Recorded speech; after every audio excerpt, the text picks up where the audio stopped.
आसामची राजधानी गुवाहाटी येथे कामाख्या देवीचं मंदिर आहे. कामाख्या मंदिरात जगभरातून भाविक येतात. हे मंदिर एक शक्तिपीठ आहे. कामाख्या देवीची ख्याती आपणही कधी ना कधी ऐकलीच असेल, परंतु तुम्हाला कामाख्या देवीची कथा माहीत आहे का? चला तर आज आपण कामाख्या देवीची कथा जाणून घेऊया. ही कथा आहे माता सतीची. सती ही राजा दक्षांची मुलगी आणि भगवान शंकरांची पत्नी. शंकरांचे सतीवरती नितांत प्रेम होते.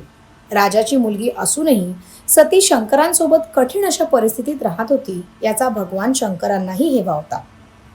तर राजा दक्षांना मात्र शंकरांसोबत झालेले आपल्या मुलीचे लग्न मुळीच पटत नव्हते. म्हणूनच की काय अपमान करण्याच्या हेतूनं एकदा दक्ष राजाने एका मोठ्या यज्ञाचे आयोजन केले. त्या यज्ञाला भगवान शंकरांना आणि सतीला बोलावलेच नाही. तरीही आपल्या पित्याचा मान ठेवून सती त्या यज्ञासाठी गेली. तेथे गेल्यानंतर आपल्या वडिलांनी आपल्या पतीचा अपमान केला आहे हे समजताच सतीने त्याच यज्ञात आपला देहत्याग केला. सतीने देहत्याग केल्याचे कळताच भगवान शंकर क्रोधित झाले आणि त्यांनी यज्ञ तर उद्ध्वस्त केलाच, पण दक्ष राजांचे मुंडके देखील छाटले. सतीचे मृत शरीर घेऊन ते तीनही लोक फिरत राहिले.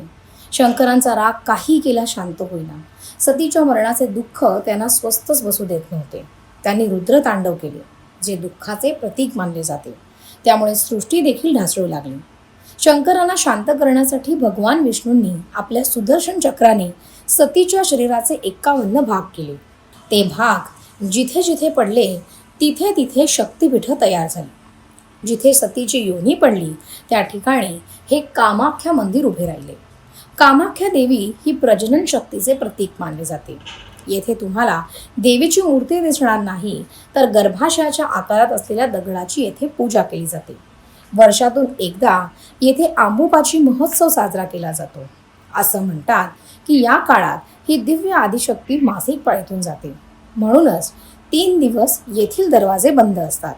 4थ्या दिवशी पूजेनंतर दर्शनासाठी दारं उघडली जातात.